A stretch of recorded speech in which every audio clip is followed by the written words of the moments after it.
Hola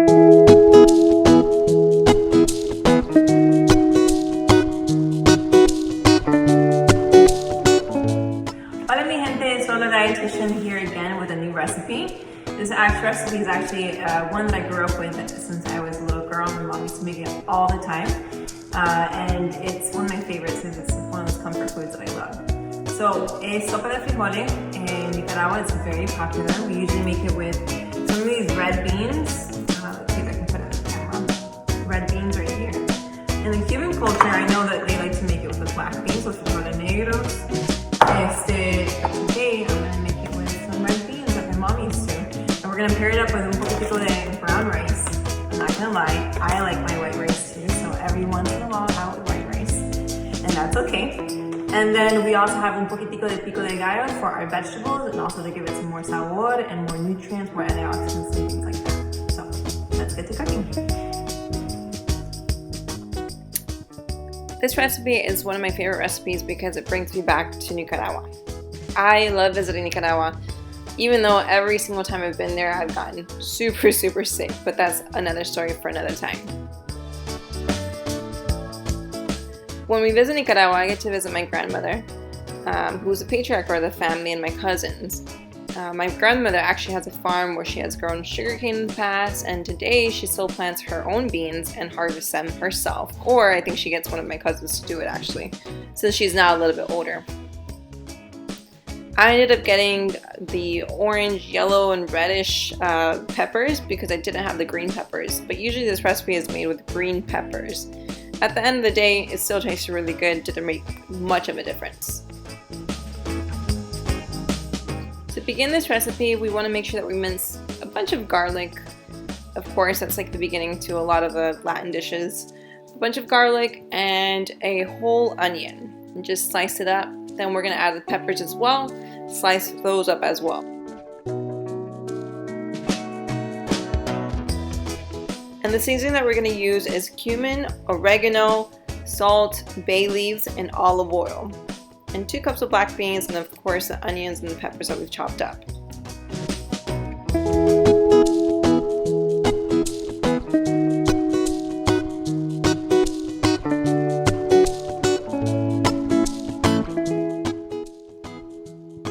And just give that a good mixture.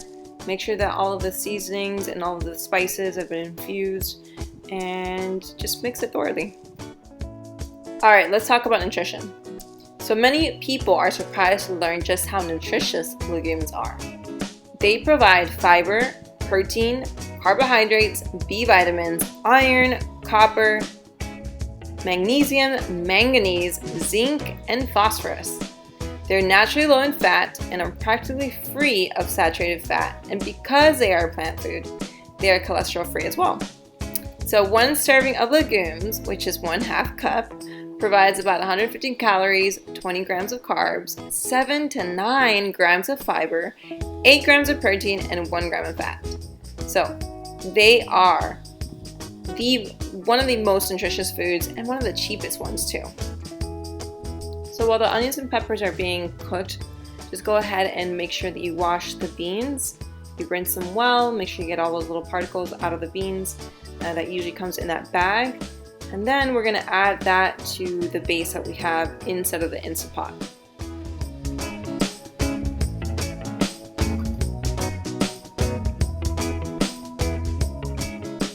Then you're going to mix those beans in with the base that you have in the Instant Pot and start adding the seasonings. So we're going to add the cumin, we're going to add the oregano, and a little bit of the salt, and just make sure that those flavors are all infused in there.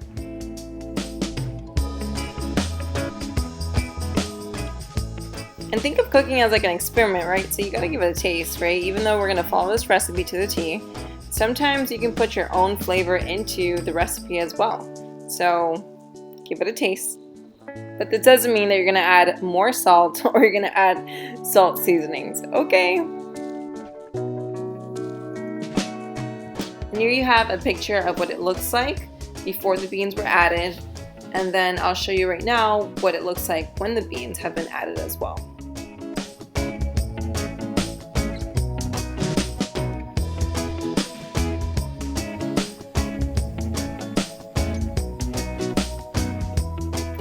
For the measurements, make sure that you visit my website, LolaDietitian.com, and the measurements are going to be on there, all the details and everything else is going to be on there.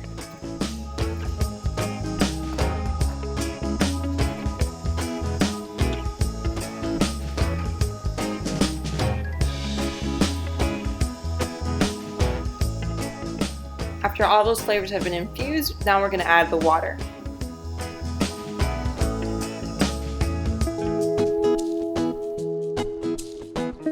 Now we're going to basically close that lid up and put it into the pressure cooking mode. And once those beans are done, then we'll move on to that step. But in the meantime, we're going to work on the pico de gallo. To make the pico de gallo is pretty simple. You literally just chop up the tomatoes, the onions, the jalapenos, the cilantro, and you just stir it up in the bowl and add the salt and lime. Y ya. Let's talk a little bit about how this dish is very balanced. So we have the pico de gallo, which is our vegetables. We have the beans, which is our plant-based protein, as well as the eggs, which are also going to give us some protein as well. And then we have the brown rice, which is a whole grain. So this is very balanced, and that's kind of what you want to strive for. You don't want to strive for like any of these restrictions or crazy fad diets. Just strive for balance in your meals. Have a whole grain, have a protein, and have those non-starchy vegetables fill up your plate.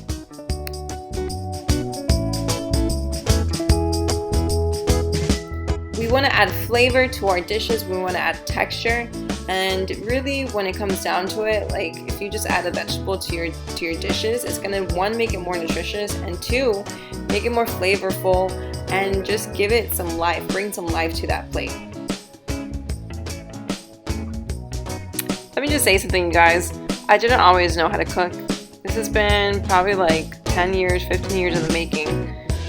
My mom taught me a lot, and I learned a lot just by looking at shows and cooking shows and things like that. And over the years, I've been able to really just sharpen that skill. And that's kind of what we all have to kind of do. One of my passions is cooking, so I want to sharpen that skill as much as possible. But for just everybody else who doesn't enjoy cooking or doesn't find it appealing, just try to get somewhere to where you're comfortable with being in the kitchen, and that can take you a long ways with your health and wellness goals. I promise you that. Remember, habits take time, so just like you're going to sharpen the skill for whatever job that you have, it's the same thing with food and nutrition and reaching your health and wellness goals. And part of reaching your health and wellness goals is making sure that you sharpen that skill when you're in the kitchen. Little things, right? So like learning how to chop up an onion or learning how to season a fish. Now once a pico de gallo is done, let's work on that brown rice.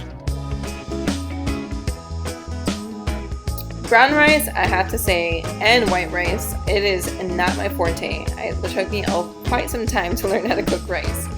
But with these quick little brown rice cookers, or the rice cookers, the Instant Pots, they make it pretty easy for you. So you literally just dump the rice, dump the water, and dump your seasonings, and then just forget about it.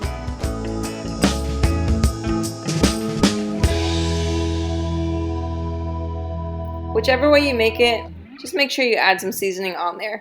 So I like to add a little bit of onion, some garlic, minced garlic, olive oil, and a bay leaf. And it comes out so delicious and moist. Now by this time, your Instant Pot should be pretty much done, and this is what it looks like. Now what you're gonna do is you're gonna take out all of the onions, the bay leaves, and everything, and put it into a blender. You're actually gonna throw away the bay leaves, but everything else, like the peppers, the onions, you're gonna put it in a blender with about 1 cup of the beans and 1 cup of water. And then we're just gonna blend that up. And this is a way that we're gonna thicken the soup. I love the soup. It's so exciting when it's finally done. It just brings me back to home. And the smell of the Instant Pot, I wish you were there, but it smells so delicious.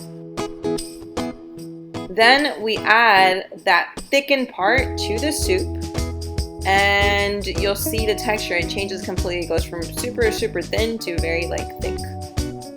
And then after that, you're pretty much done. You're just gonna poach a couple of eggs, depending on how many people want an egg. 1 egg or 2 eggs, you ask them. You poach that into the soup, and in about 2 or 3 minutes, depending on how you like your egg cooked, the soup is pretty much done. So if you make a big batch of this, you can actually freeze half of it or however much you want. Of course, date it, and then you can defrost it for when you actually want to eat it again. Make sure to freeze it without the eggs though. Give it a little taste, y ¡ay, qué delicioso! So I grew up thinking beans were poor man's food, and it really is. My mom would make this, like, I don't know, she would cook beans like once a week probably, maybe even twice. They're cheap. For a pound of dried beans, you get about 7 to 8 servings or more, and it costs like $1.50 for the bag at most. And you really can't beat that. So for those who say eating healthy is expensive, well, go check where you're getting your information from. Beans are also extremely nutritious, and in Central America, they're definitely a staple given the economy there, which this makes total sense. Yeah, ahí está la sopa de frijol, Nicaragua origins, and very balanced as well. From your dietitian, LolaDietitian.